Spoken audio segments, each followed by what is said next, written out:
Welcome back to another meet.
Reason why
The whole notion of logic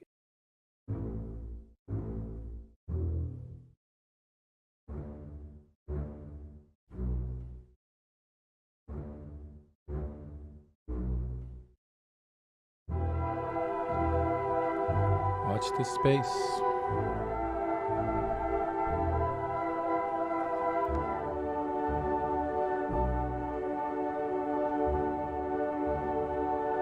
Perspectives.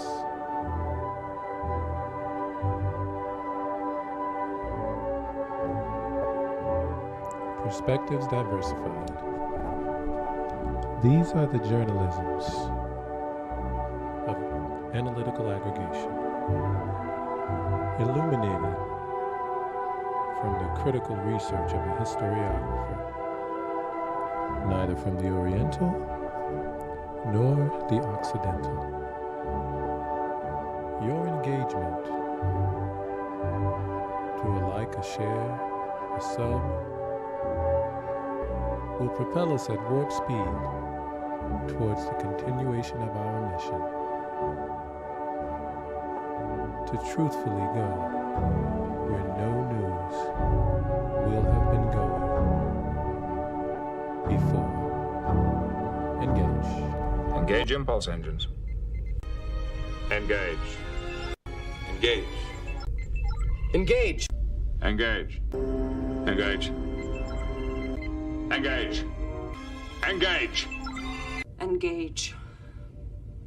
Engage. Engage. Engage. Engage. Engage. Engage. Captain. Engage emergency override. Engage. Engage. Engage.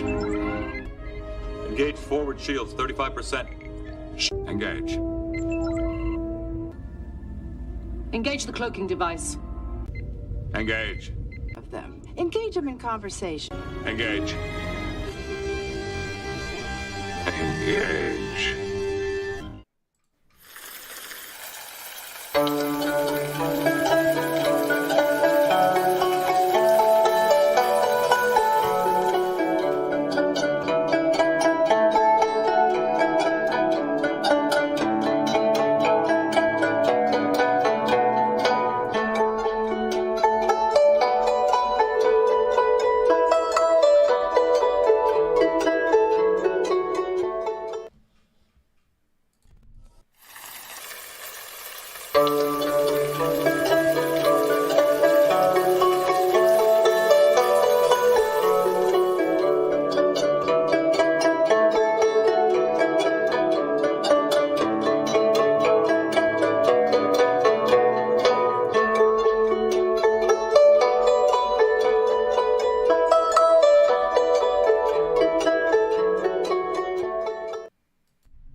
What are the limits to ICC arrest warrant jurisdiction?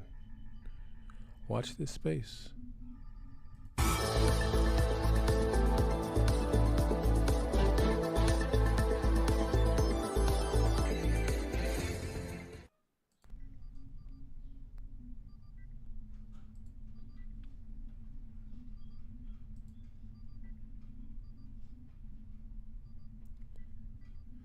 Putin in Crimea to mark 9th anniversary of annexation. Putin visits Crimea amid pro-reunification rallies in Russia. Russians are protesting against countries they consider to be unfriendly on the 9th anniversary of the reunification of Crimea with Russia. Russians rallied in the country's capital on Saturday outside the embassies of countries that Moscow sees as unfriendly on the 9th anniversary of Crimea's accession to the Russian Federation, the Molodaya Gvardiya youth movement said Saturday. Over 5,000 people demonstrated outside the embassies of 20 unfriendly nations, including the U.S., France, Germany, Poland, Molodaya Gvardiya, meaning the Young Guard, or said the Young Guard. According to the youth movement, the countries in question support Ukraine and also actively support lethal weapons to the Ukrainian regime, they said. Around 400 activists gathered outside the U.S. Embassy in Moscow, holding up posters with messages such as Crimea with Russia forever or the United States, you sow death. Russian flags were raised on the Crimean mountains to mark the anniversary of the region's secession to Russia. Crimean Emergency Minister Sergei Shlyakov said, "The flag raising in the Crimean mountains on March 18 has become a great tradition. Rescuers expressed their support by celebrating the date together with all Crimeans."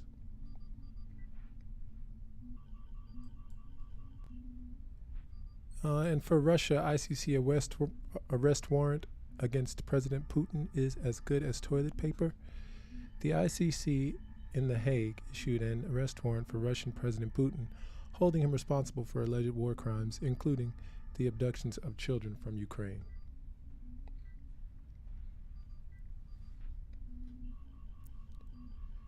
A Kremlin spokesperson on Friday rejected the International Criminal Court's arrest warrant for Russian President Vladimir Putin, likening it to a toilet paper roll. Moscow had already asserted that the Hague-based court's move was legally void since Russia did not recognize ICC's jurisdiction.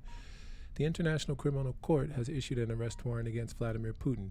No need to explain where this paper should be used, Kremlin spokesperson Dmitry Medvedev tweeted, adding a toilet paper emoji next to it.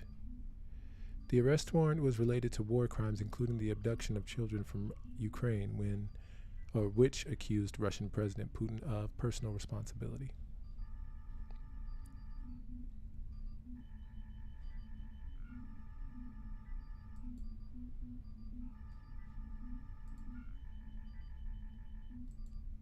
And from Bangkok Post, Putin makes surprise visit to Crimea.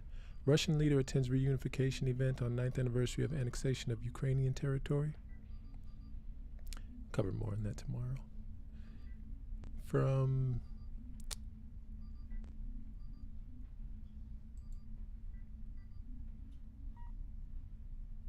Al-Mayadeen, ICC decision to arrest Putin irrelevant for Moscow. The ICC accused President Putin of being responsible for the alleged unlawful deportation of Ukrainian children.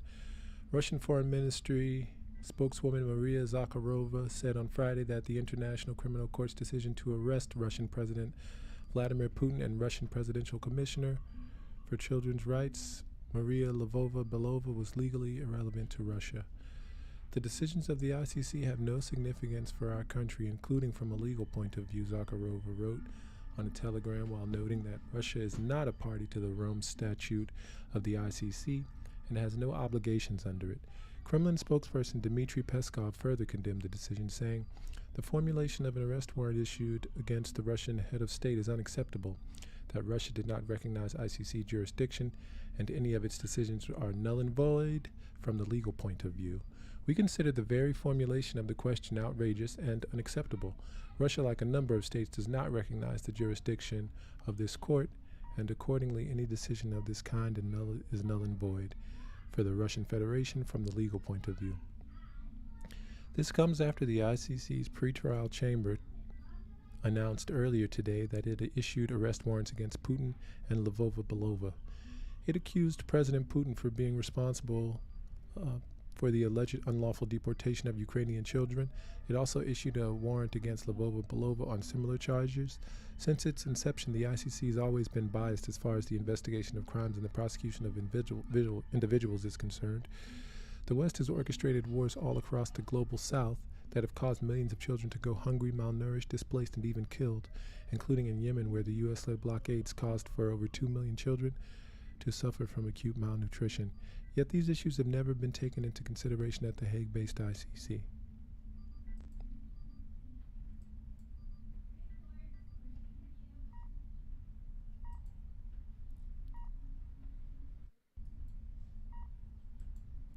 Russia mocks ICC order versus Putin, no jurisdiction, from the Inquirer.net.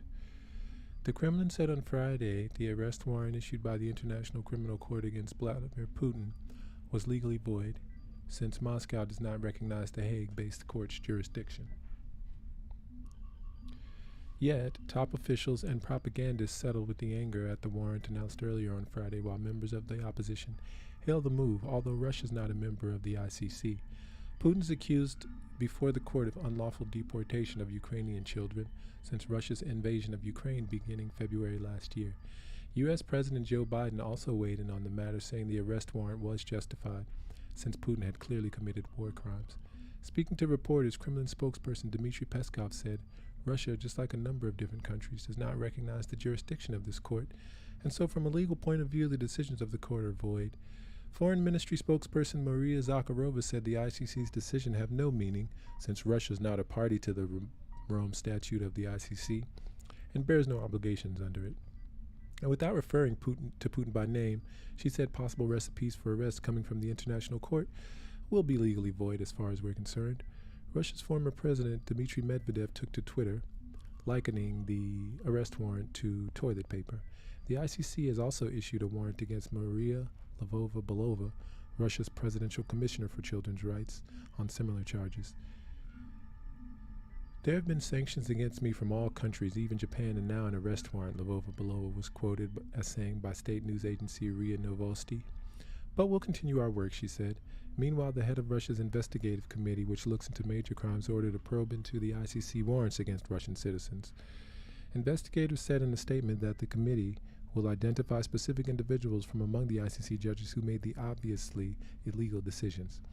Margarita Simonyan, head of state broadcaster RT, hinted that Moscow could respond militarily to any attempts to arrest the Russian president. Khan Initiative. "I would like to see the country that arrests Putin by the decision of The Hague."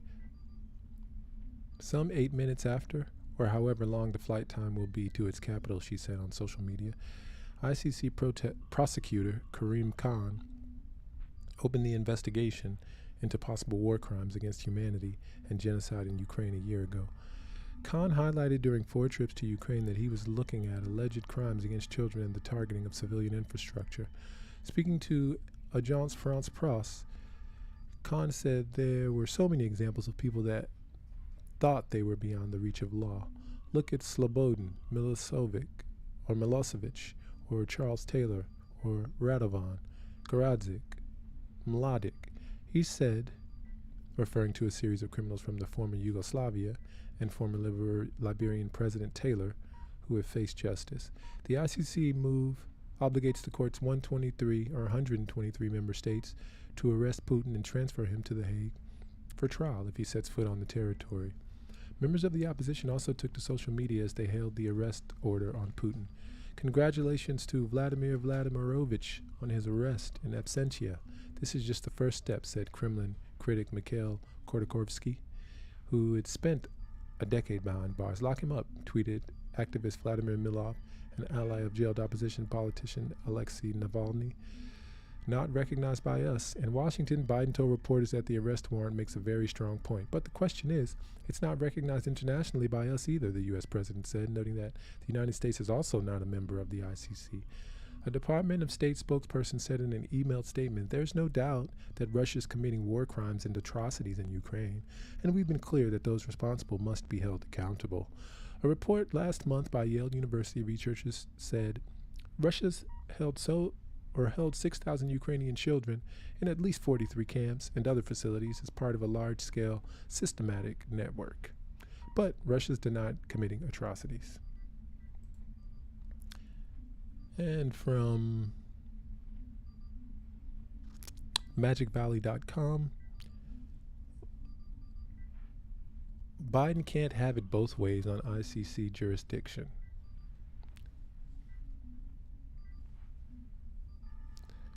Well, I think it's justified, President Joe Biden said of news that the International Criminal Court has issued arrest warrants for Russian President Vladimir Putin and Children's Rights Commissioner Maria Alexeyevna Lvova-Belova over the actions in Ukraine. The ICC's jurisdiction is not recognized internationally by us either, but I think it makes a very strong point. Here's the thing about the ICC's jurisdiction. It extends to crimes committed in countries which recognize that jurisdiction even when the alleged criminals aren't from those countries. Consider an American visiting, say, Paris, who's accused of a murder there just because he's an American. It doesn't follow that the French courts have no jurisdiction to have him arrested and tried, whether the U.S. regime recognizes that jurisdiction or not. His administration opposes ICC investigations into... Biden wants to have it both ways on that very strong point.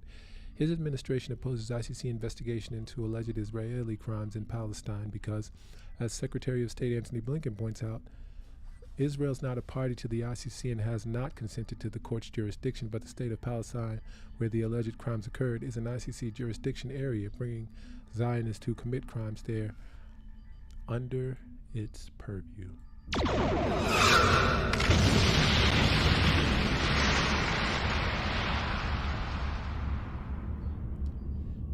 Yeah, this is the argument that a lot of people who support Palestine make. It's that if Russia, if Russia negative towards Ukraine, then Israel negative towards Palestine, right? So finding that balance, especially for the United States, is going to be something that they're going to have to work with. Nor does it seem like that he'll reverse the Trump administration's denial of ICC jurisdiction over alleged U.S. war crimes to ICC member states such as Afghanistan. Interestingly, Ukraine isn't an ICC member state. It just selectively accepts ICC jurisdiction in certain matters. In practice, the ICC seems interested in investigating and prosecuting war crimes wherever it's allowed to, which means wherever the U.S. and EU regimes like it, or at least don't mind too much. Putin no doubt has a lot to answer for, but he's not alone. As Senator and Vice President, Biden supported the U.S. war in Afghanistan, and as president, arguably approved war crimes there, even as he oversaw the U.S. exit from the conflict. Throwing himself not to mention several of his predecessors, on the mercy of the court, would make, in Biden's own words, a very strong point. If he's serious about making such points, he should ask the U.S. Senate to ratify the Rome Statute, placing himself under the court's jurisdiction as well. Very, very good point. If you believe in what the ICC and the point that they've made, then go ahead and put yourself under that same jurisdiction to see what happens. Russia does not accept ICC decision, Kremlin's major statement on Putin's arrest warrant. The Kremlin says the ICC's arrest warrant against Vladimir Putin for war crimes in Ukraine is invalid. Moscow's always denied the International Criminal Court's accusations. Despite this, the ICC's issued an arrest warrant against the Russian president. Please say that Russia is not even a member of the ICC. The International Criminal Court on Friday issued an arrest warrant for Russian President Vladimir Putin. Furthermore, the Kremlin statement has come to input regarding this ICC decision. The Kremlin said the ICC's ruling was invalidated by Russia's legal system. He said that this ICC decision doesn't matter to Russia. Kremlin spokesman Dmitry Peskov said Moscow did not recognize the Hague's tribunal jurisdiction. Speaking to reporters, Peskov said, like many other countries, Russia does not recognize the jurisdiction of the ICC, so according to the law, this decision of the court is meaningless. Russia is not a member of the ICC. ICC decision legally invalid. At the same time, Maria Zakharova, spokeswoman for the Russia Foreign Ministry, said the same, pretty much. Maria said that this ICC decision has no significance and has nothing to do with Russia, he said in a telegram. Russia is not a party to the Rome Statute of the International Criminal Court and has no obligations under it without naming Putin. Maria said Russia does not cooperate with this party, and as far as we're concerned, the arrest warrants issued by the ICC are legally invalid. The ICC is the first permanent international court in the world. The International Criminal Court is the first permanent court in the world. It's governed by an international treaty known as the Rome Statute. The Rome Statute gives the ICC jurisdiction over 4 main crimes. The ICC can use its jurisdiction in cases such as crimes of genocide, crimes against humanity, war crimes, crimes of aggression, arrest warrant against Lvova-Belova as well. Let us tell you that on Friday, the International Criminal Court issued an arrest warrant against Putin for illegally deporting Ukrainian children. Apart from this, they issued an arrest warrant for Lvova-Belova, the director of children's rights in Putin's office. Even though the ICC issued an arrest warrant, Putin can still visit big countries. Even though the ICC issued an arrest warrant, Putin can still visit a number of major countries. Decision ICC to issue an arrest warrant for Vladimir Putin theoretically isolates the president from Russia. That's from 2/3 of the world. Even so, that still left a large number of countries that he could visit. The arrest warrants for Putin and Russia's Commissioner for Children's Rights are linked to the forced deportation of wartime children from Ukraine to Russia, where many have been adopted by Russian families. Forced deportations of residents is recognized as a crime under the Rome Statute, to which Russia was a signatory but withdrew in 2016. Since Moscow does not recognize the tribunal, it's unlikely that Putin or Lvova-Belova will be handed over to its jurisdiction. But it sends a signal to senior Russian officials that they may face prosecution and limit their ability to travel abroad, including to attend international forums. The director of the International Association for Justice at Human Rights Watch, Balkis Jarrah, said in a statement to Newsweek that the decision sends a clear message that giving orders to commit or tolerate serious crimes against civilians can lead to prison cells in The Hague. The ICC decision issued on Friday means that the tribunal's 123 member states must arrest the Russian president and transfer him to The Hague, Netherlands for trial if he sets foot on their territory. However, with 193 UN member states, there are still 70 countries that are not under the auspices of the ICC. The United States... just a moment. We have the evidence. No one can dispute the evidence. We heard the evidence. We saw the evidence. The United States participated in negotiations that led to the creation of the ICC, but in 1998, one was of 7 countries that voted against the Rome Statute, the treaty establishing the International Tribunal.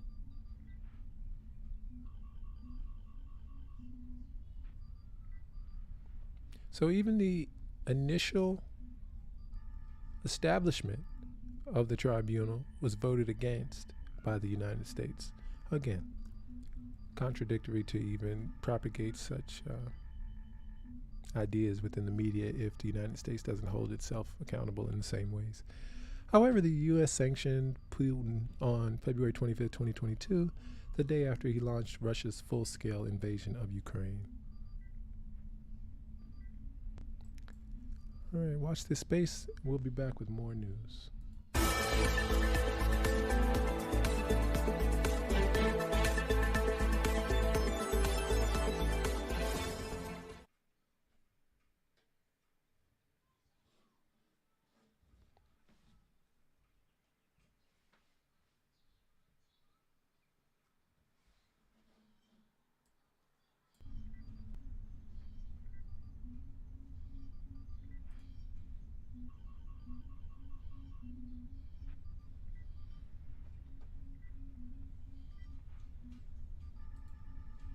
Conspiracy to debank crypto companies, Blockchain Association takes action. The Blockchain Association, a U.S.-based nonprofit trade association for the blockchain and cryptocurrency industry, has sent Freedom of Information Act requests to the Federal Reserve, the Federal Deposit Insurance Corporation, the FDIC, and the Office of the Comptroller of the Currency, the OCC, seeking information about the sudden closure of bank accounts held by cryptocurrency companies. This was revealed in a recent tweet by Jake Travinsky, Chief Policy Officer of Blockchain Association. Reports of debanking of cryptocurrency firms have been increasing, with many companies having their bank accounts closed without notice and without explanation. The reports are concerning especially after the failures of Silvergate, Silicon Valley Bank, and Signature Bank. The trend suggests that regulators are trying to remove cryptocurrency companies entirely from the banking system. Hostile actions from regulators, a timeline. The move by the Blockchain Association follows several recent hostile actions from the regulators. On 3rd of January, the banking regulators issued a joint statement warning of key risks associated with crypto assets and crypto asset sector participants, which may have been the start of their debanking effort. On 27 January, the Fed issued a statement saying that banks cannot conduct crypto asset related activities like issuing or holding crypto as a principal. On 7 February, the Fed published it as a final rule despite not following a valid rulemaking process at the same time. Watch this space.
At the same time, the Fed denied a membership application from Caitlin Long's Custodia Bank, citing concerns regarding the heightened risks associated with its proposed crypto activities.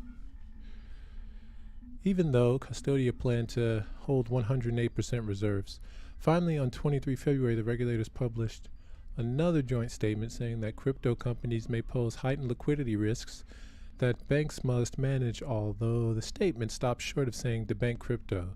The implication is clear. In addition to the regulator's own statements, there have been many reports of debanking from Congress on the media. On 9 March, Senator Hagerty, along with Senators Mike Crapo, Tom Tillis, and Steve Daines, sent a letter to the regulator stating that it appears that the desired outcome from the banking regulators is the debanking of the crypto industry in America. On 12 March, signature was seized by NYDFS and turned over to the FDIC, even though board member and former representative Barney Frank said the bank was still solvent. He said regulators just wanted to send a message to get people away from crypto. On 15 March, GOP Majority Whip Tom Emmer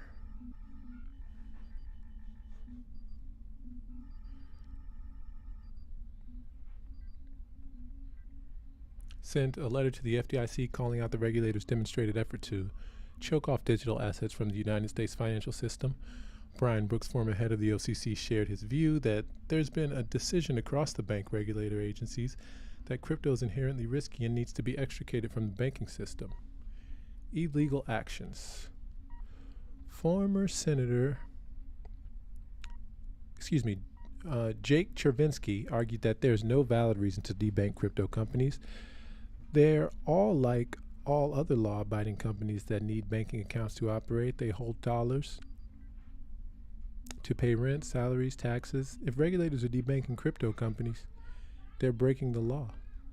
In all of their statements, the regulators have said that banks are neither prohibited nor discouraged from providing banking services to customers of any specific class or type. The Blockchain Association wants to know if that's true. The Blockchain Association's FOIA requests. Hold on a second, please.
The Blockchain Association FOIA requests are demanding certain documents related to the debanking of crypto companies, such as instructions to banks to close accounts, coordination among the regulators, and the closure of Signature Bank. The requests may take a long time to get responses, but the association intends to pursue them aggressively and to share the information as soon as possible.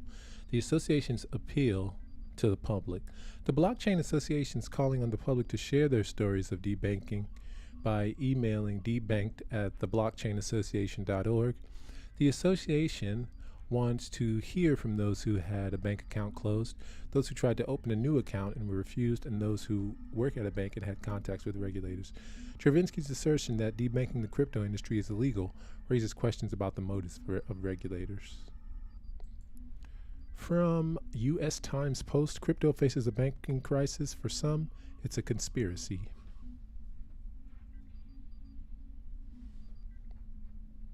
A group of Republican senators led by Tennessee's Bill Hagerty wrote a March 9th letter to the bank regulators supporting that interpretation. The statements from regulators have causing banks to reassess their decision to offer banking services to the crypto sector, the letter reads. This coordination behavior is disturbingly reminiscent of Operation Choke Point. Operation Choke Point 2.0 is very real, says Caitlin Long, CEO of Custodia, the spurned bank.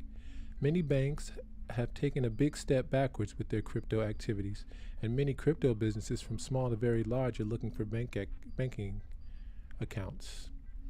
Since January, Custodia has been inundated with requests from crypto companies looking for a banking partner. Long says, but without federal oversight, it can only offer a limited range of U.S. dollar services. Custodia is suing the Fed for rejecting its application for membership. Others are less convinced of the choke point theory. Economist Frances Coppola, who worked in risk management for HSBC and the Royal Bank of Scotland, says she doesn't believe there's been a coordinated attack on crypto, but the failures of Silvergate and Signature are a reflection of the vulnerability operating models. Caleb Frenzen, a corporate banking analyst at research from Cubic Analytics, says talk of underhanded tactics among regulators is pure speculation. But whether accidental or intentional, crypto is facing a banking crisis in the U.S. The closure of Silvergate and Signature has prompted crypto companies to urgently seek new banking partners. Circle Internet Financial, whose stablecoin USDC was temporarily unpegged from its peg to the dollar amid alleged exposure to Silvergate and SVB, arranged over the weekend to expand an existing relationship with BNY Mellon. But not everyone's home and dry. Crypto investment from My Capital and Digital Asset Capital Management have started searching for new banking partners abroad, while trading platform Ledger X has been forced to find a new bank for the second time after switching from Silvergate to Signature. Neither company responded to a request for comment. That's interesting. We'll keep an eye on those banks in particular. Let's see those again. Those are BNY Mellon is possibly supporting Circle Internet Financial, who has a stable USDC, but it kind of fluctuated after Silvergate and SVB were shut down. And My Capital and Digital Asset Capital Management, they've also started working on some trading platforms. LedgerX. So because of the value they represent to banks, larger crypto companies will likely be able to be keeping their existing accounts in the U.S., Carter says, meaning U.S. residents will continue to have access to crypto exchanges, but smaller companies are crawling, he says. The result will likely be that some companies migrate to countries with more benign regulatory engines, some will struggle to raise venture capital dependent on access to banking, and others don't start at all, Carter says. With the fall of Silvergate and Signature, the only two banks offering real-time, every-hour, everyday payments the 24/7 crypto industry will have to adjust to operating at a different pace. For traders, this means that bets cannot be completed outside of regular banking hours, which is likely to create additional volatility. Swan Bitcoin's Clipstein doesn't believe in the idea that U.S. regulators have launched a coordinated attack on the crypto industry driven by a man behind the curtain pulled the strings. He's also more optimistic about the prospects of companies orphaned by Silvergate and Signature finding new banking partners, saying banks are usually happy to take your money. Clipstein also agrees with regulators' ambition to fight back against fraud in the crypto sector. But the frustration, he says, is that legitimate crypto businesses will be collateral damage because crypto is so shady and some of the companies are so poorly managed. The whole category is toxic on average. It's a bunch of dog S, he says. So it's hard to ask a bank with hundreds of thousands of accounts to differentiate between good crypto business run by mature adults and bad ones. We must be painted with the same brush. All right, this is Meet Kevin on the matter. All right, here we go. Okay. There's now talk circulating about a $2 billion potential bail-in for Credit Suisse, and what we've got to talk about is how this could affect.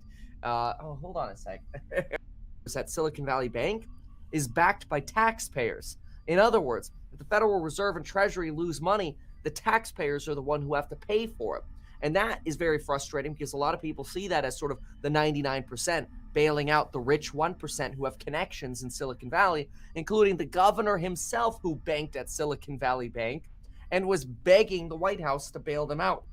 Doesn't seem very just, but bail in a bull, that's such a tough one to say. Bail in a bull bonds were introduced exactly to try to prevent taxpayers from taking a hit. So that's a big deal. And what they did is they introduced these fancy acronyms as sort of like shock absorbers, and they called them AT1s. They were introduced after the financial crisis. And basically what happens is after a regulator steps in to protect depositors at Credit Suisse, when and if that happens, anybody who owns that debt basically has their debt become worthless. So let's draw that out to make that even simpler. It's basically an instant eradication of an obligation to someone else. And it might be easier to see that visually because these bail-in-a-ball bonds are kind of crazy. But they're useful, again, to protect taxpayers. So think about it like this. Let's say you hold this piece of paper, and this is a note. A note is a fancy way of saying, I owe you. That's where these terms came from, basically. Like you handed me a note, and it said, I promise to repay you. A promissory note. I promise to repay. Anyway, let's say this note is worth $1,000. And you have the note, and who has the $1,000? Credit Suisse got the $1,000. But Credit Suisse has to pay that back to you with interest. And so on the side of Credit Suisse, this looks like debt. On the side of the person who holds the note, it looks like an asset. And so what European regulators say, and this is different from what we have seen in most banks in America, what European regulators say is, look, if we come in to protect depositors at Credit Suisse, the first people we want to lose money are the people who hold these notes right here, these IOUs. So what we're going to say is, before the taxpayers pay a dime to help Credit Suisse, what we're going to do is we are going to delete the existence of these notes. That means these people, these bondholders, lose their asset, but Credit Suisse loses that debt. Now that's actually critically important because banks operate with certain statutory minimum capital reserve requirements. It's basically like saying, hey, if the bank has $100 in deposits, they need to keep about $10 in the bank and they can go play with $90. That's about a 10% capital reserve ratio, right? There are ratios like this that also apply to how much debt a bank is allowed to have. So if a bail-inable bond can be eradicated, it serves as an early warning sign that the bank is potentially failing. And it helps mitigate some of the pain potentially, and maybe even prevent failure by eliminating that debt the bank had, at least some of the debt that the bank had, potentially up to $82 billion of such debt.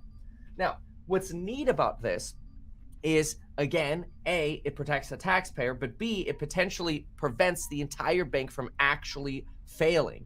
The problem is, or I guess maybe the early problems that we're seeing now, is people who hold those notes, they're like, oh crap, I might lose my entire note. So in other words, let's say you held this note on this side. Let's say you held this $1,000 asset and you had an IOU. What would you want to be doing with that right now with all this news circulating about Credit Suisse? If you held that piece of paper, you might be like, man, this is becoming a toxic asset. It might go to zero. Well, if something has a risk of going to zero, what do people usually do? They sell it. And that lowers the...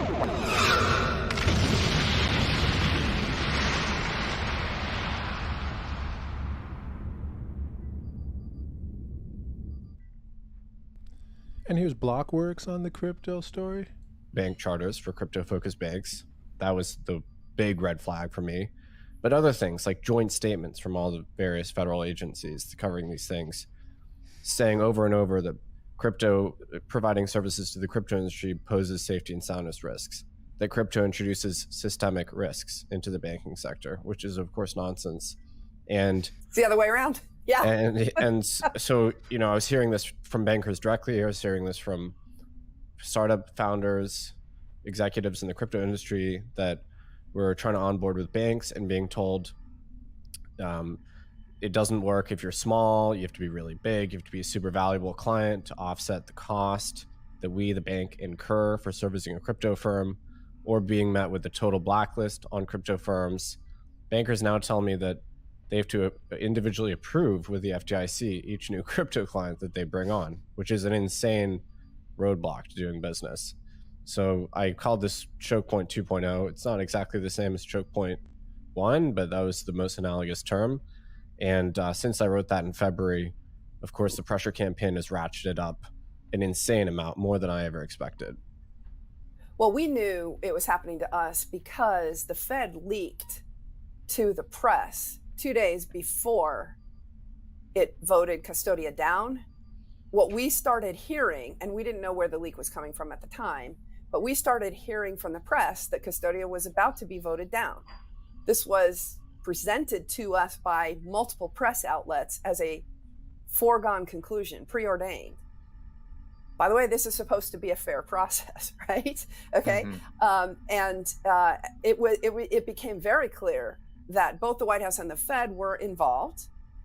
And one of the reasons that we ultimately concluded that the Fed was involved is because we sent the general counsel of the Fed a response letter after they had asked us to withdraw our application. And within hours, a reporter was recounting it back to our PR representative. Okay, so that didn't come from us. Think about the ethics violations and the procedural violations that occurred there. But ultimately, then it became clear. And in fact, actually, we had, thankfully, there's a sieve in Washington. We had insiders come forward and confirm to us the White House was involved. And it was pretty obvious that day of the custodial denial because the White House and the Fed coordinated to release their press releases at exactly the same time. Now, here's the smoking gun. Everybody at the time was speculating, was there going to be another Operation Choke Point 2.0, as you said, Nick? What we have is evidence in email because a reporter revealed to us what the reporter was told. And the reporter told us that they were told that within the last 48 hours that all the Fed and OCC bank charter applicants had been asked to withdraw their applications or they would be voted down. Okay, so I knew from the early stage that Operation Choke Point 2.0 was absolutely underway and absolutely coordinated. Again, the interesting question is, wait a minute, there are due process protections for applicants for bank charters. They are supposed to be reviewed by the agencies on their individual merits. And then all of a sudden, press leaks are confirming that the Fed and the OCC applicants were asked to withdraw at the same time. Come on. I agree with that. Now, for those who might not be quite as familiar with the regulatory apparatus that oversees banking, Caitlin, you were just sort of mentioning some of the bodies there, but my memory of Operation Choke in January that pretty clearly came from the top brass. And again, we know a lot more than I can share right now. It will eventually all come out, but I think there were illegal things done here. And this is Caitlin Long, who was mentioned in a couple of the articles that we went over. And certainly things that massively overstep the regulatory jurisdiction of the banking agencies. To your point about Operation Choke Point 1.0, yes, the Department of Justice was involved, but there were really not there weren't criminal charges brought against the banks. It was mostly the FDIC. And I shared with Nick as he was preparing that Operation Choke Point 2.0 blog post that just went viral. How is it that the bank regulators have that much power? They very much do. And yes, they can shut down a bank and seize lawful property, even if the bank is solvent, right? We're going to talk about Signature Bank later, but it appears that at least there are credible allegations that that's exactly what happened with Signature Bank. That was a taking of private property by the government. But they have, in some cases, at least there's ambiguity, suggesting that the bank regulators do have that kind of power. So when you get the FDIC going on a power trip against industries that it doesn't like, and in Operation Choke Point 1.0 covered 30 different industries before Congress started embarrassing them and they backed down. Now, by the way, they're starting with crypto this time. They started with payday lenders back in Operation Choke Point 1.0. But I think everyone should expect that the politically incorrect industries or politically out of favor industries, however you want to say it, are next. It's oil and gas, it's mining, it's coal, it's, firearms, it's ranching, right? And by the way, I just listed the core industries of my home state of Wyoming. We're going to care a lot about this. And part of the reason why Wyoming created the new Special Purpose Depository Institution Charter, which took effect in 2019, is precisely that. There were, if you go back and look at the legislative record in Wyoming, there were legislators who lost their bank accounts for their businesses.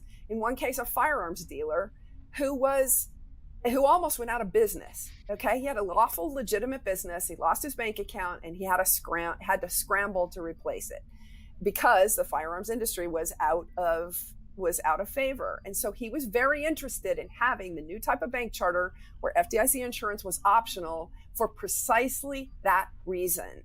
So now you asked me, what are the bank regulators? How does it all work? It's a very confusing system.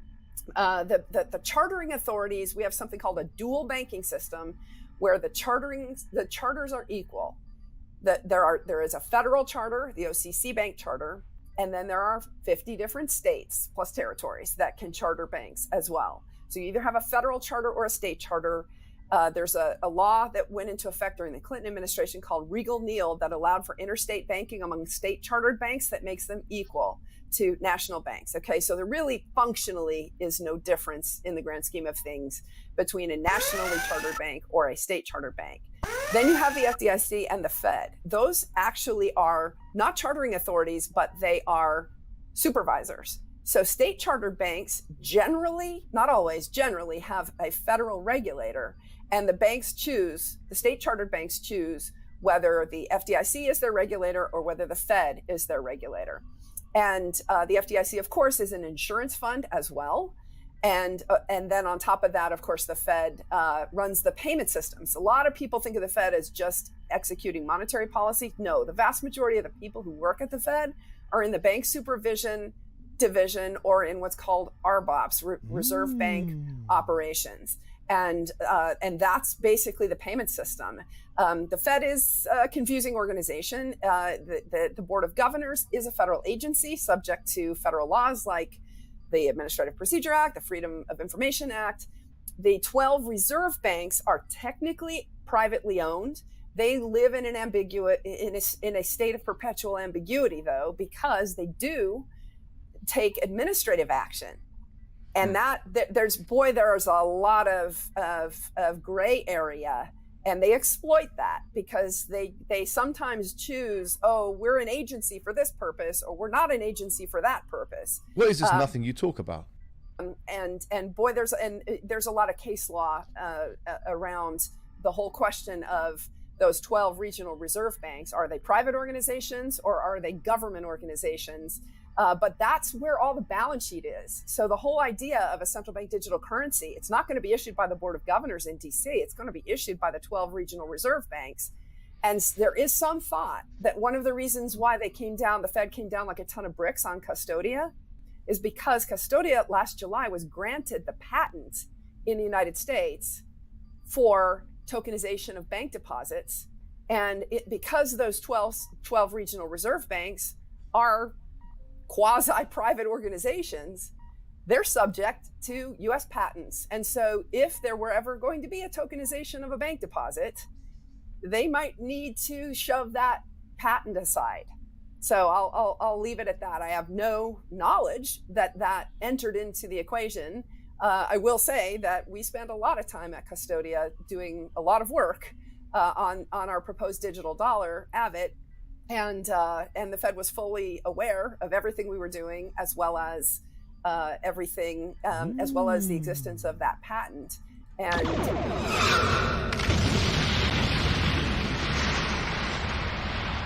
we could go on for a while with that. That was great. That was Caitlin Long. So watch this space.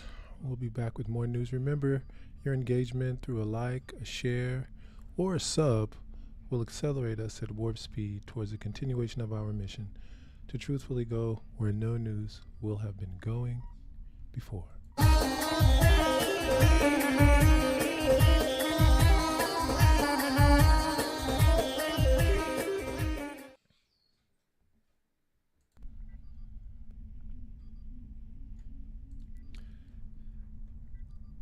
Kosovo, Serbia agreed to implement EU brokered deal, EU official.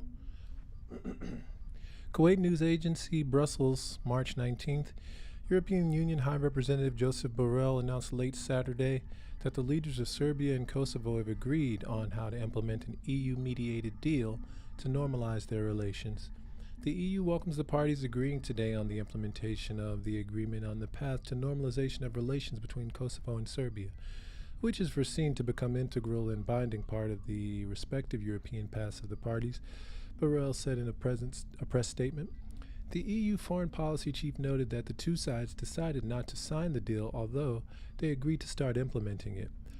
Therefore, he said, the annex and the agreement are considered adopted.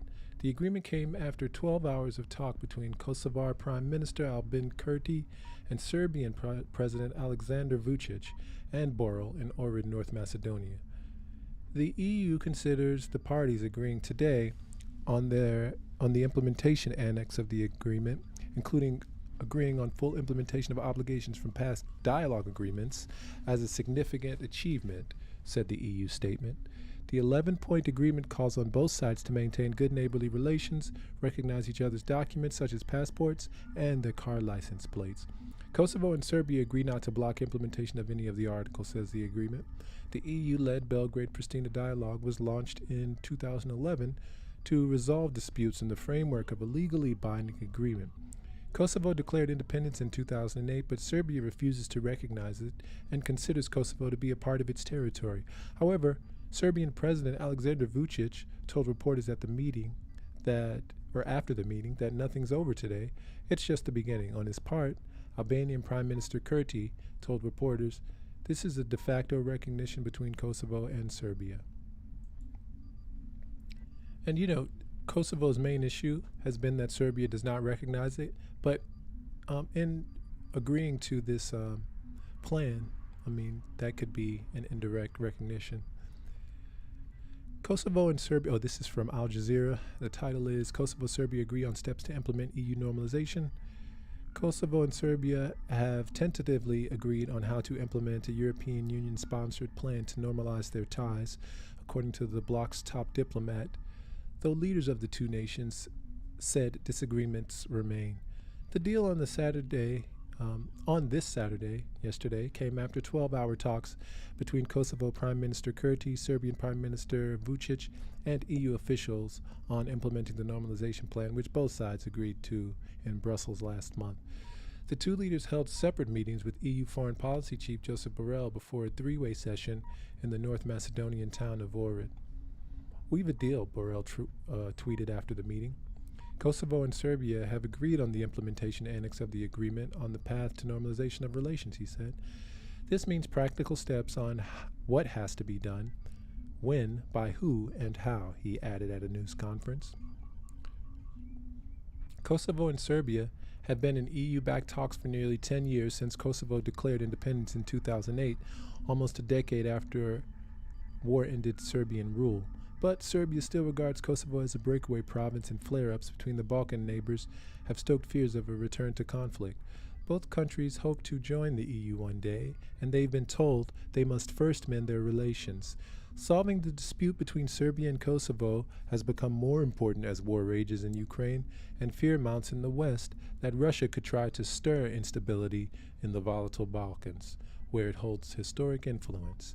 The EU plan calls for the two countries to maintain good neighborly relations and recognize each other's official documents and national symbols, but the plan, drafted by France and Germany and supported by the United States, does not explicitly call for mutual recognition between Kosovo and Serbia. If implemented, it would prevent Belgrade from blocking Kosovo's attempts to seek membership in the UN and other international organizations. Although tentatively agreeing on the EU plan reached last month, Serbia's populist President Vučić seemed to backtrack on some of its points after pressure from far-right groups, which considered Kosovo the cradle of the Serbian state and Orthodox religion.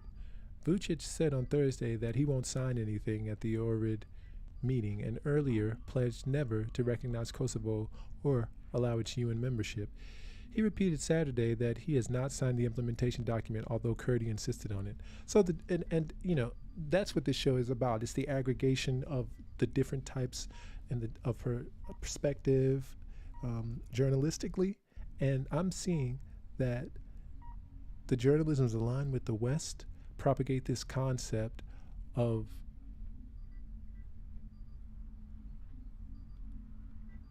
Serbia being against Kosovo's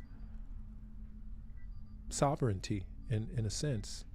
And in other medias, it's not even that those other medias are fighting back against it. They don't recognize it. So that means that Serbia's concepts on Kosovo's sovereignty are being perpetuated and probably overly recognized by Western media. Let's be frank.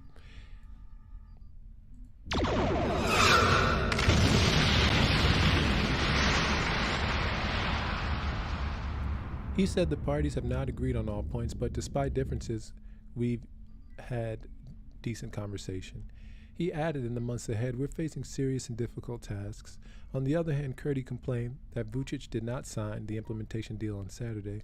This is de facto recognition between Kosovo and Serbia, since Serbia has not yet signed the agreement, he said. Now it's up to the EU to make it internationally binding. Borrell said the EU will now forcefully demand both sides to fulfill obligations if they want to join the bloc, warning there would be consequences otherwise. He also touched upon a proposed association of Serb municipalities in Kosovo, which would give greater autonomy to Serb majority municipalities, a long disputed topic. Kosovo has agreed to launch immediately, and when I'm saying immediately, I mean immediately, negotiations with the EU facilitated dialogue on establishing a specific arrangement and guarantees to ensure an appropriated level of self-management for the Serbian communities in Kosovo. Kosovo is a majority ethnic Albanian former province of Serbia. The 98-99 war erupted when separatist ethnic Albanians rebelled against Serbia's rule, and Belgrade responded with a brutal crackdown. So that's the crux of the issue is that it was a part of Serbia, but it was populated by mostly Albanians. So there was a separatist movement within what is now Kosovo. So about 13,000 people died, mostly ethnic Albanians. In '99, a NATO military intervention forced Serbia to pull out of the territory. Kosovo declared independence in 2008. Tensions have simmered ever since Kosovo's independence is recognized by many Western countries, but it's opposed by Belgrade with the backing of Russia and China.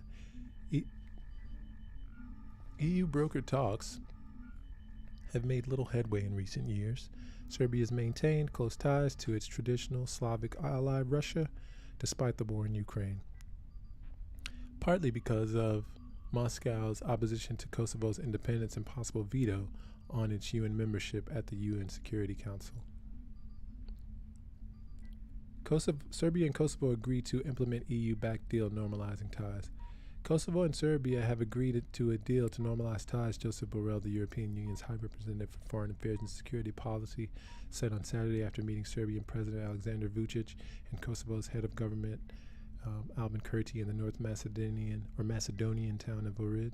"We have a deal. Kosovo and Serbia have agreed on the implementation annex of the agreement on the path to normalization of relations. The parties have fully committed to honor all articles of the agreement and implement their respective obligations expediently and in good faith," Borrell tweeted. President Vučić told a news conference, "The parties have not agreed on all points. Despite differences, we had decent conversations," he said. Borrell said the EU will now forcefully demand that both sides fulfill obligations if they want to join the bloc, warning there would be consequences otherwise. Serbia and Kosovo have been in EU-backed talks for nearly 10 years since Kosovo's unilaterally declared independence from Serbia in 2008. Serbia rejects it and considers Kosovo its own province. And from aa.com.tr, Serbia, Kosovo agree on implementation of EU-backed agreement to normalize ties. The leaders of Serbia and Kosovo have agreed on how to implement an EU-backed deal to normalize ties. The bloc's foreign policy chief said on Saturday. The agreement came after 12 hours of talks between Kosovar Prime Minister Kurti and Serbian President Vučić and EU officials in Ohrid, North Macedonia. Kosovo and Serbia have agreed on the implementation of the annex of the agreement on the path to normalization of relations. The parties have fully committed to honoring all articles of the agreement and implementing their respective obligations expediently and in good faith, Josep Borrell told reporters. Vučić said after the meeting that some sort of agreement was reached. Certainly this will not be all. These few points that we've agreed on will become part of the negotiation framework for both sides. But Kurti said Vučić did not sign the implementation deal on Saturday. Now it's up to the European Union to find a mechanism to make this agreement legally and internationally binding, he added. That's a very good point. Kurti's very intelligent. Launched in 2011, the EU-led Belgrade-Pristina dialogue aims to find a mutually agreeable solution for disputes in the framework of a legally binding agreement. The EU requires Kosovo and Serbia to reach a final agreement and resolve disputes to progress in their integration into the bloc. Most UN member states, including the US, UK, France, Germany, Turkey, recognize Kosovo as a separate country after it declared independence from Serbia 15 years ago. Serbia, however, continues to regard it as its territory. The 11-point agreement calls on the sides to maintain good neighborly relations and recognize each other's documents such as passports and license plates. From TRT World, Serbia's Vučić rules out signing EU-facilitated agreement with Kosovo. That's actually a little older, but we could read it because in actuality, Vučić did not sign it, right? So Vučić is due to meet Kosovo Prime Minister Kurti and EU officials to discuss the implementation of the deal. Vučić has vowed not to sign an EU-facilitated agreement with Kosovo, but said he will discuss the normalization of relations. We know our red lines at all times and will always defend our country. Now more than ever, we need wisdom. We need peace, not foolishness, not irresponsibility. Kosovo declared its independence from Serbia in 2008, with most UN member states recognizing it as a separate autonomous country, but Serbia continues to regard it as a territory.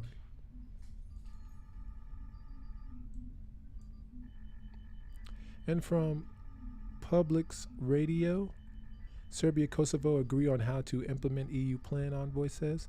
EU Foreign Policy Chief Josep Borrell says the leaders of Serbia and Kosovo have tentatively agreed on how to implement a European Union-sponsored policy or a plan to normalize their relations after decades of tensions between the two Balkan wartime foes.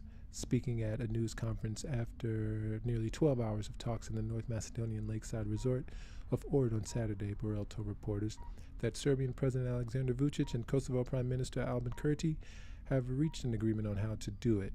They agreed last month to the wording of an 11-point EU plan to normalize relations following the 98-99 war and Kosovo's declaration of independence from Serbia in 2008.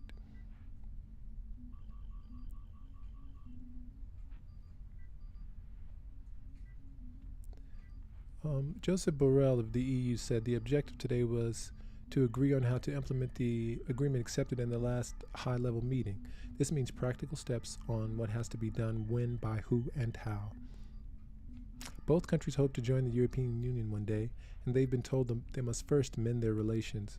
Solving the dispute between Serbia and Kosovo has been important as war rages in Ukraine and fears mount that Russia could try to stir instability in the Balkans, where it holds historical influence.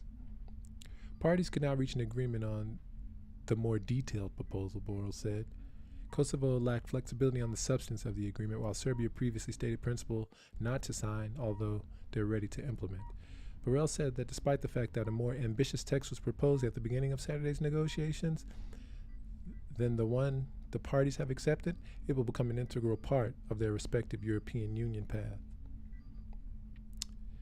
It's clear that both parties will gain a significant benefit from this agreement because the dialogue's not only because of Kosovo and Serbia, it's about the stability, the security, and the prosperity of the entire region. The agreement drafted by France and Germany and supported by the U.S. doesn't explicitly call for mutual recognition between Kosovo and Serbia. Although tentatively agreeing on the EU plan reached last month, Serbia's populist President Vučić seemed to backtrack on some of its points after pressure from far-right groups, which consider Kosovo the cradle of the Serbian state and Orthodox religion.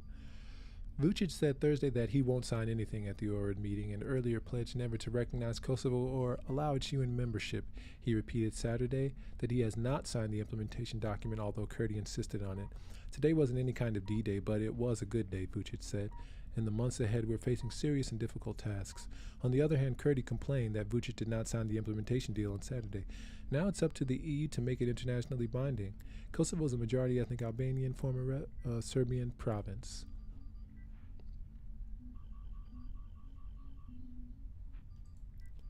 And we'll be back with more news. Watch this space. It is obvious to the most simple-minded that Lokai is of an inferior breed. The obvious visual evidence, Commissioner, is that he is of the same breed as yourself. Are you blind, Commander Spock? We have the evidence. Look at me. No one can dispute the evidence. I thought you scientists are supposed to keep an open mind.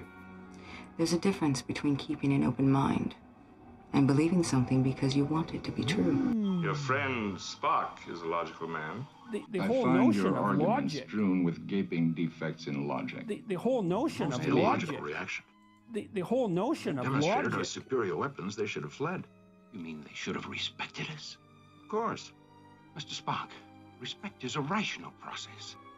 Did it ever occur to you they might react emotionally? With anger? Doctor, I'm not responsible for their unpredictability. You do not think like the others. There are no colors to your patterns of logic. There's only The whole black notion and of white. logic. Logical. The whole notion of Completely logic. pragmatic. We poor, irrational humans whipped them in a fair fight.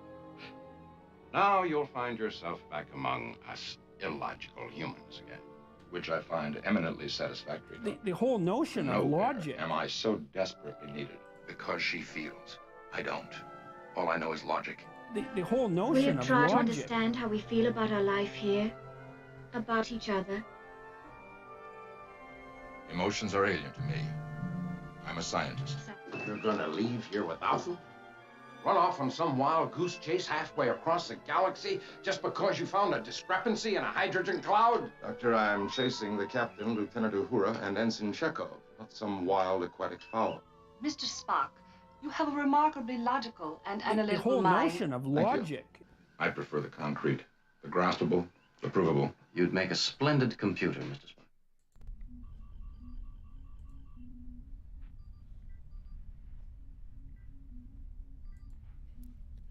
And from Axios, Trump predicts he'll be arrested Tuesday, calls for protests. Former President Trump said in Truth Social post Saturday morning he believes he'll be arrested on Tuesday amid a Manhattan District Attorney's investigation into a hush money payment to adult film star Stormy Daniels. Trump would be the first sitting or former president in U.S. history to face criminal charges. The far and away leading Republican candidate and former president of the U.S. of America will be arrested on Tuesday of next week, he wrote, citing illegal leaks from the Manhattan District Attorney's office. Protest, take our nation back, he added. In a separate post on Saturday morning, Trump said, America is now third world and dying. He added that American patriots are being arrested and held in captivity like animals, while also being critical of crime, inflation, prisons, and mental institutions.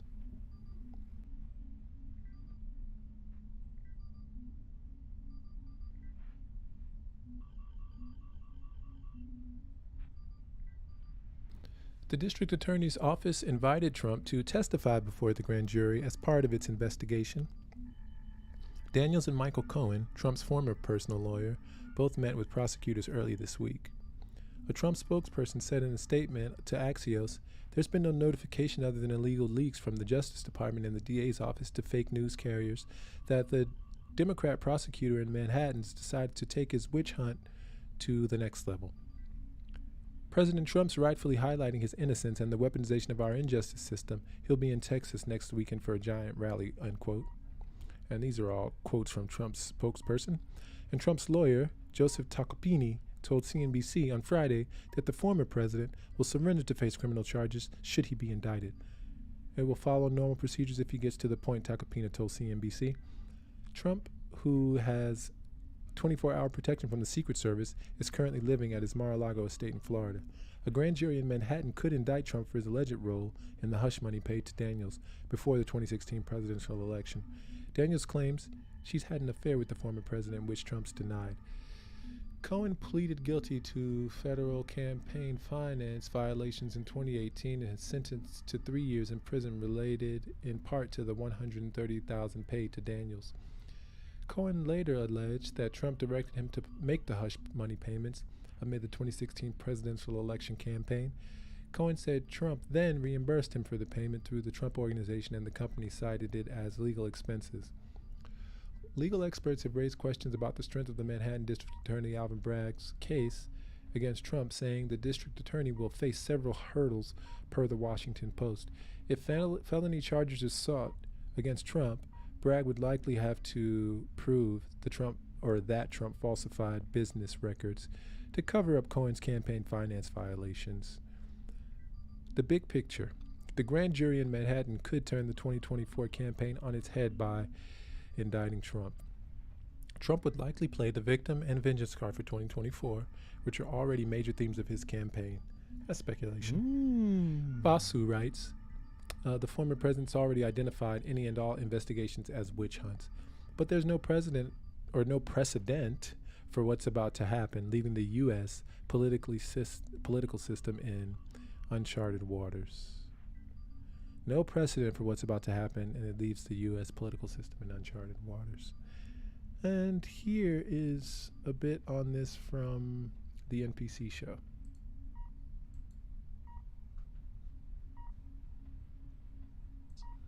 The confidentiality payments to Stormy Daniels.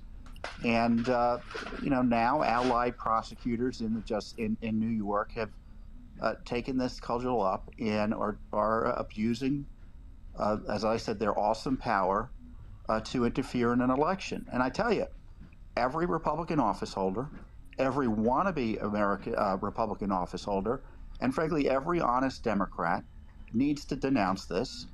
Governor Hochul should be thinking of ways that she can, under law, to shut this down because this is so disruptive. And frankly, Joe Biden should be denouncing this as well.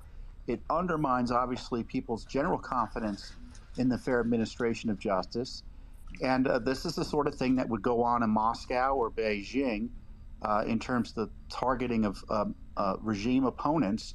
And this makes a mockery on the international stage of the American justice system, and it's a national security issue in that regard. So anyone who cares about this republic should be on the other side of arresting a former president and the number one opponent of the current president on nonsensical charges that even the New York Times said are novel and risky.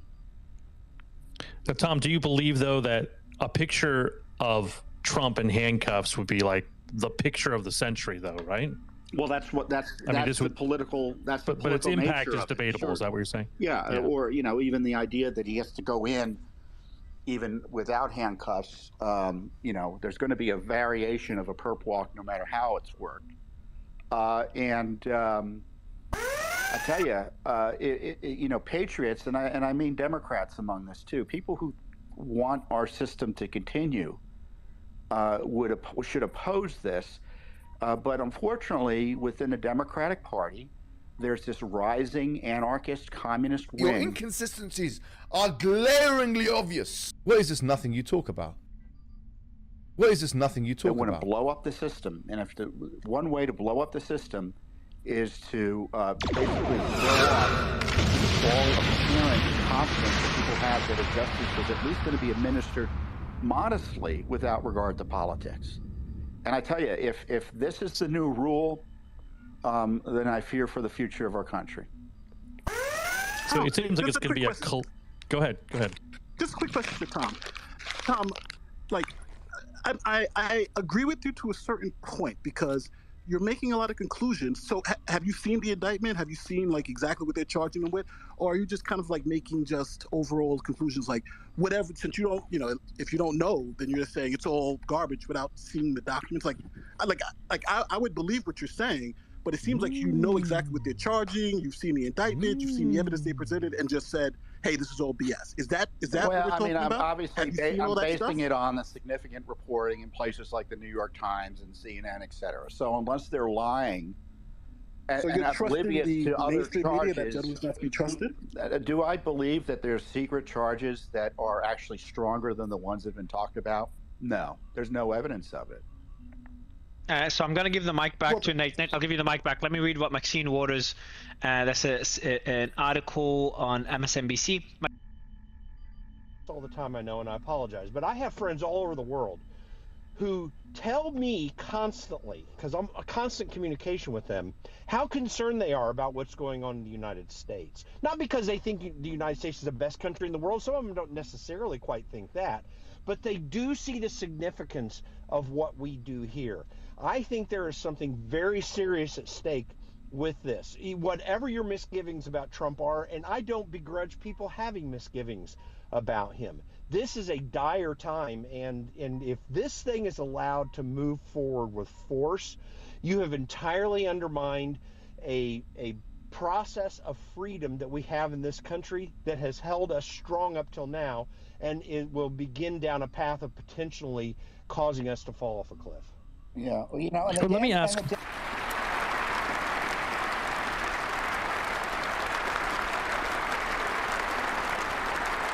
Nate and some other. Can I ask Tom a question? I just want to ask Tom. You can carry on. I just want to ask you a question. It's based on something Mario read out. What are your thoughts about those comments where they're equating people wanting to protest to domestic terrorists? I didn't quite understand what was the issue about what Trump was saying. So what maybe they're saying I is misheard. Maybe and it's not because I'm making a political point there. I'm just that I don't know if I heard it describe. The point is, what did he say exactly again? Yeah, I'll explain it, Tom. I'll explain it so you can answer. So what Trump said was he wanted people to protest against what's happening in terms of his indictment. What Mario then read out is some comments equating that to him propagating domestic terrorists. So I'm asking, is that a fair equivocation made by those comments that Mario read out? Calling on people to protest is well within First Amendment speech. I mean, the left doesn't believe that their opponents should have the First Amendment right to protest. They just don't believe civil rights apply to their political opponents. No, I think he says the following: protest, and then he says after it, take our nation back. Now, obviously, that could be interpreted in many ways. So, just wanted to add not only protest, but he said protest and then take our nation back, with which some people are equating to something worse than just protesting. Yeah, I mean, if you're a leftist who doesn't believe that your opponents have the right to free speech, you will interpret standard political statements as something other than speech that is protected. And Tom, is it your? Let me be clear: this president's civil rights are being attacked. He's a crime victim. This malicious prosecution is an assault on his First Amendment freedom. What is this nothing you talk about? 14th Amendment What is this freedoms, nothing you talk about? And again, it gets to the issue of what he was talking about with his lawyer, his Sixth Amendment freedom. What is this nothing you talk about? They don't want him to have the sorts of protections other people have in running for office or being even president. These are your inconsistencies are glaringly obvious. The nature of this activity is the left denying civil rights to their political Your inconsistencies that's the are thing glaringly obvious. Tom, is it your sense, though, that, I mean, just getting your feel for people that you're around and people you talk to, that people are ready to take to the streets over this? Oh, I'm sure. What do you think the reaction actually will be? I'm sure there will be MAGA-type protests, but I just don't see mass protest. I don't see anything inappropriate happening, outside of, in the January 6th nature, which was a black swan event that was the result of lack of security that helped generate those disturbances. It wasn't something that was organic, it was planned in terms of the protests that the left suggests. Tony, you got a comment there? Go ahead, Nate. I just want to ask Tom just one question. I'm sorry, just let me ask Tom. So, Tom, just to be clear, no matter what's in that indictment, no matter what evidence presented, no matter what the charges are, yes, you have already concluded that it's all BS. Let me be clear. Right? Just to be clear. There's no way that this hack of a prosecutor can fairly prosecute President Trump, and we should presume it's all garbage. So there's nothing he's going to. No matter what the evidence is, no matter what. I'm not playing this sophistry games. The point is, we know what they're planning. We know what they suggest they're going to do, and stop pretending that there's something else out there that we have to give assign good intentions to. Let's try and unpack that for a second. Let's try and de-emotionalize this for a second. Let's try and intellectualize this for a second. Let's try and rationalize this for a second. In terms of this hack up in New York, this is a Democratic Party operation designed to take out a candidate and an opponent and punish anyone who stands up against. Just to be clear, my statement was, no matter what the evidence, no matter what you see, no matter what they come out with, you are presumptively saying it's all crazy. I'm just making sure we're clear. I'm not playing your game. We have the evidence. No one can dispute the evidence. We heard the evidence. We saw the evidence. There is no game. I'm saying evidence. No matter what the evidence is, you say it's false, and without even knowing what we have the evidence. No one can dispute the evidence. We heard the evidence. We saw the evidence. It's not a game. So when are you going to denounce him? What is it going to take for you to denounce him? When I see the evidence, and if I say it's BS, I'll say that evidence is. Well, you just. Are you going to be just to ask me? If you ask me, we can all do the what you ask me a and question. how to. If I see, this is just garbage. If I see the. If I see the evidence and I believe the evidence is BS and the charges are BS, I will say that. I say that all the time. But Nate, you have to agree that this is call on the district overtly. attorney to be removed and prosecuted for misabuse. Oh yeah, of course. If the case, if this case is BS and the evidence is BS, I will say that. But I'm saying you're saying that now, and you don't know what anything Nate, is talking you've about. read the newspapers. You're looking at a blank piece of paper and saying it's all BS. I'm saying I don't know if it's BS. You're saying you know. What evidence do you have? Your inconsistencies are glaringly obvious. Information out there.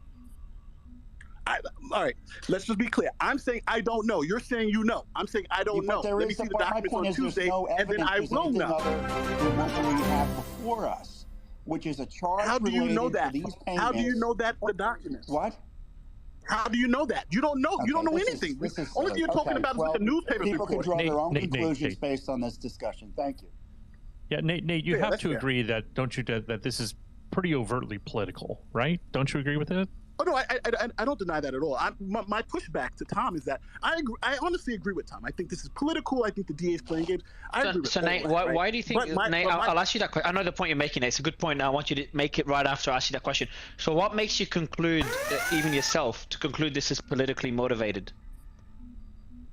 Oh, just because of the history. They try to get Trump on everything, Georgia, every place. They're always trying to get Trump because I think the Democrats are weaponizing the justice system to get Trump. I am not denying that. I think your argument is based on a false premise, and I'll explain why.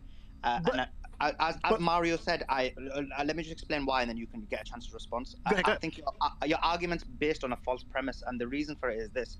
And as Mario said, I am investigating the Andrew Tate case, and we have similar issues. So look, what we have is a scenario where a lot of information, a lot of evidence has leaked to the public to try and present a reason or provide a reason of why you're trying to convict someone or prosecute someone. And what the prosecutor generally has done in these situations to demonstrate that by saying, look, we've got this evidence and this is quite strong. Now, there is a possibility, and obviously you're talking about a philosophical possibility, that yes, they may have even stronger evidence that no one knows about, no one's leaked, no one's. You can't compare the Romanian political system to the US in terms of leaks. No. It's evidence stronger, and then hence why the reaction is what it is. Now, there is a small possibility that there may be this massive evidence that no one's heard of, no one's written about, no one's thought of, that will indicate people are making these conclusions. But I accept your point that it's not certain. Just to be clear. Go for it. I was just gonna say, can you guys hear me? Go ahead, you got you. Gotcha. I was just gonna say, I think it's a little bit irresponsible to say that since he's indicted in New York that it's just all political. Typically, a prosecutor, a DA, they're not going to charge somebody unless they know probably 90% a 90% chance that they're going to documents versus that. I'm sure Tom has a few examples for you, Brian, but keep going. So 90% of the time that they're going to win the case, especially in this case where there's so many so much possible fallout from losing the case. I mean, if Alvin Bragg indicts Trump and loses it, his career is pretty much effectively over with. Why is that, Brian? Let me just finish. If they lose this case, it would make Trump like a god. Like he would. Look, Brian. Let me ask you a question though. Isn't this very much? I mean, like a lot of people on my side, for example, are just dying to get Dr. Fauci and have him frog marched in handcuffs out of Congress. I've told them again and again that's not going to happen, and I think there actually is a bit of caution for a lot of Democrats, and this is basically just it feels like this might be just a very political play that's overplaying its hand. And it might be a great photo op for Trump that he's misjudging on what the impact is going to be on all sides. I think there's a collective shrug and eye roll across the country on both sides of the political spectrum about this. But I don't believe that the risk for the prosecutor is that this will be the guy who brought Trump on charges. Am I wrong? I was just going to say I think that the evidence, attacking the evidence, like I heard somebody before saying that a smart person would look at the evidence and say that they don't really see anything here. We haven't seen the evidence, but we do know that Michael Cohen admitted to crimes, pled guilty, and was sentenced to, I think it was 3 years in prison for his tax fraud, right? Well, it was tax fraud, but it was also campaign finance violations in regards to this payment to Stormy Daniels, which is what this is about. This is about Trump lying on business documents about the funds used to pay Stormy Daniels off. So Brian, I got a question for you on that. I got a question for you on that. So he admitted, as part of his plea agreement to campaign finance violations. They were brought up, and I think most people at the time even felt that was a bit expeditionary to call this a campaign finance violation. We've had people in here with some expertise saying that was a bit expeditionary. I mean, come on, this is a way to get to Trump. The Michael Cohen issue, I don't even think is relevant here. This is a serious issue we're talking about. But well, so I think we lost you for a second, Brian. There you go. Go ahead. That's just Ed was calling me. Let's just falsifying documents. Yeah, well, you got to keep in mind on the money was going to get been going on here, and unless this takes us down when political, like they're applauding him for going to be percent or relate to Donald Trump, or is just the. Let's go to Brandon real quick. Brandon's. If they didn't feel, I think you said 80 to 90% sure they would win the case. Well, you're phrasing the case is the crime. I mean, the standards are is basically, let's convict the guy. I hate him. I've been so clearly what's going on in our judicial system and the type of people who are going on these juries, who are literally champing at the bit to be able to convict Donald Trump on anything that they possibly can and get what they perceive to be some sort of revenge point that they wouldn't bring. Actually, I wanted to support your point. That they wouldn't bring the case unless they were sure they had a good chance of winning. But a good chance of winning doesn't mean that he's guilty. With you. I don't one-sided jury, but and the defense, and they work together to find a jury knowledge of judiciary. Brian, I've got a question. No, I'm. I've got age, and I know you're political about Trump potentially getting handcuffed next week. He says if this happens, it will be the beginning of Trump's re-election. And then Elon says if this happens, Trump will be re-elected in a landslide victory. I want to get your thoughts on this, and also want to get your thoughts on some people expressing their fear of significant riots by Trump's supporters. Again, I don't want anyone to be upset. I'm not I don't think this will happen, but I want to get your thoughts on whether this is a concern that you have, Brandon, before going to Kim. Yeah, your question is specifically about riots or about whether I think there's two questions: the landslide election and the possibility for riots. I'm not really going to sound off on the first one because I think it's too soon to tell. I think we have to see how the story unfolds. I'll put it this way. I don't automatically believe it equals a landslide victory. I don't think it doesn't mean that. I need more information to be able to form an opinion on that. But in terms of the riots, absurd, patently absurd. The only time in 6 years, you brought up Maxine Waters, signaling to her audience that, domestic terrorists might rise up in this country. This is the sense. Anything happened throughout 2020, try to give the impression there is. I told you the trash and scenes are trash. All one times. Can I? No, I've seen it happen several times. You did it for the fact is, the only key conservative in this country left here also doesn't. You will be targeted. I'm gonna crop it, Justin. I'll send it to you. It's a 5-minute clip, but it's about the response, an attorney commenting on the investigation and the response we could expect from Trump's supporters. So I'll send the clip to Justin to play in a bit. In the meantime, Kim, the mic is yours. Yes. Hi, everyone. So the way I see this is the biggest gift the Democrats could give about it.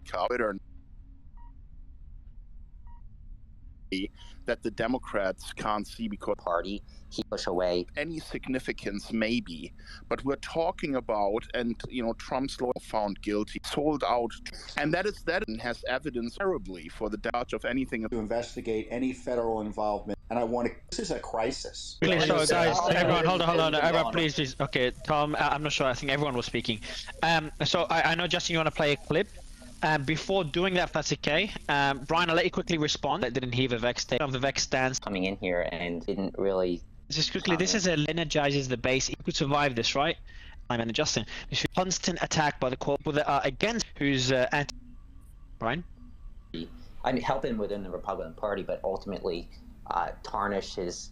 I mean, it's already tarnished, but tarnish it even more. His reputation within the general populace, and Democrats are going to be fired up to vote against him. Republicans, who are his base, which is about 30% of Americans, will be definitely fired up to vote for him. But he needs the independence, and I don't see him getting the independence from this. He lost by 7 million votes in 2020. I think that's he'll false. lose by a lot more in 2024. He didn't lose by 7 million votes. That's not how we count. They're numbers. You can quantify this. Elections in the United States. So we do have Will Chamberlain from the Internet Accountability Project, who'll be joining us on stage in the next few minutes. In the meantime, I know, Brandon, you've got your hand up. We'll go to you right after, but Brian, Sleiman and Justin, I think, Justin, you've got a clip to play for the audience before we continue discussion. The impression of the Democrat voter. I mean, if you look at the two, here are the two options. He can either sink lower in the opinion of Democrats, or he can rise in the opinion of independents, liberty, not have the capacity. I think that he voted in 2024 to the polls. Does that make you feel embarrassed about your party? No, absolutely not. I support Biden. I think he's old, but I think he's a strong leader, and I would definitely pick him over Trump. It doesn't make you feel embarrassed about your party that what would motivate. Wait, let me finish the question. Just let me finish the question. Okay, yeah, go for it. It wouldn't make you feel embarrassed about your party that what would motivate them to vote in 2024 is that Donald Trump may or may not have given money to a stripper to keep her quiet. That's what's going to send them to the polls? It wouldn't make me be embarrassed. I think that there's a segment of the base. You should look at that. You should look at that. No, let me hold on, Brandon, let him respond. Go ahead, Brian. I would say there's probably 5 to 10% of the Democratic base who probably are younger and who see an older candidate and might not vote for him and just stay home. And I think that the fact that a criminal, an alleged criminal who's indicted and is about to face trial is running for the other party would fire them up. I would be more embarrassed being a Republican voting for a man who's indicted and about to face trial than for a president who is older. So Tom, I know you're just jumping Brian in. Every once in a while admits his dishonest analysis of this issue. He's quite happy to have this abuse of power, and he thinks it will put Republicans. What do you just prove? I can't. Documentary government about presidency like targeting Trump that obviously would be prosecuted in any other context, but for which Biden, your inconsistencies Hillary, are glaringly obvious. What is this nothing you talk about? And, what is this nothing you talk about? What is this nothing you talk about? Concern that the justice system, when it comes to how it's being run by Democrats and their civil service. There's only one person that was you don't know the evidence, Tom. Of laws that had never been previously applied in the way that they're trying. January 6th, that Putin of either the Fulton County or the man. Yeah, my point is Emily you can't make that claim. All right. Tom. Well, I think that's a silly comment. And again, going on here, President Trump without using deep state. No, nobody said deep state, but Brian and there is a deep state, Brian. So let me explain it. Already explained, right? They are now claiming that's therefore. And Michael Cohen has been softer sentence. And that's not true, though. Let me just finish real quick. This case really is. It's his word against Trump's word. And that is a very weak case. That's not true, though. Let me just finish real quick because I'm not done yet. Nate, hold on. I'm not done yet. Yeah? So that's a very, very weak case. When you look in comparison, right, to this case, to everything that is cropped up around the China case for Trump, we have a proxy good advice, completely stupid. Just one correction there. Who can verify? We know how this. Look. What we have seen is not used for just them trying to make. Only gets like needs to make against Biden. I promise. I want you to jump in, Nate, and Brian. So I should probably mention it more often. The newsletter and your position. Yeah. So thinks times is correct. We're gonna get you off speakerphone, Will. Yeah. Which is sick for his lawyer, but he was on to Kim, and then we'll go right back to Will. Go ahead, Nick. Yeah, just since we're talking about the news media evidence, there is a recording, and Michael Cohen, which is sick for his lawyer, but he was recording Trump, and they have recordings of him talking to Trump about these particular payments. So Michael Cohen's testimony isn't the only evidence. They have the paper trail, and they also have recordings, which I think, honestly, shouldn't be let in, because why are you recording your client? But those recordings are out. So let me read out quickly. Senator Vance says the following: I've been asked by multiple reporters if an indictment would lead me to rescind my endorsement of Donald Trump. The answer is hell no. A politically motivated prosecution makes the argument for Trump stronger. We simply don't have a real country if justice depends on politics. We've got another person here. Not sure who that is, but I'll read it out. It's all from the Washington Examiner. This is just a continuation of the disgrace. You're not listening to my point. Warren Hazoni had a really good point on this, which is that in a republic or a democracy, it doesn't. Okay, I think I'm not sure. Oh, you're back. Yeah, I think Sebastian, you tweeted kind of. Yeah. Everyone needs to say something. What do you? Come in and surrender. And let me just give you an example. Let me just give you an example, because he wants to have about this. They've looked at the history of used Trump raided, getting criminal charges pushed against them that then usually kind of go nowhere, or there's.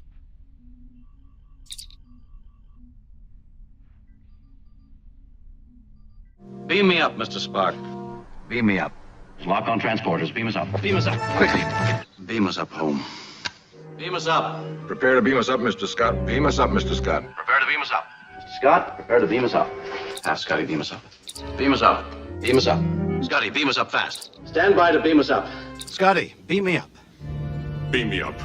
Beam us up now! Stand by to beam us up. No need to beam me up, sir. The situation is under control.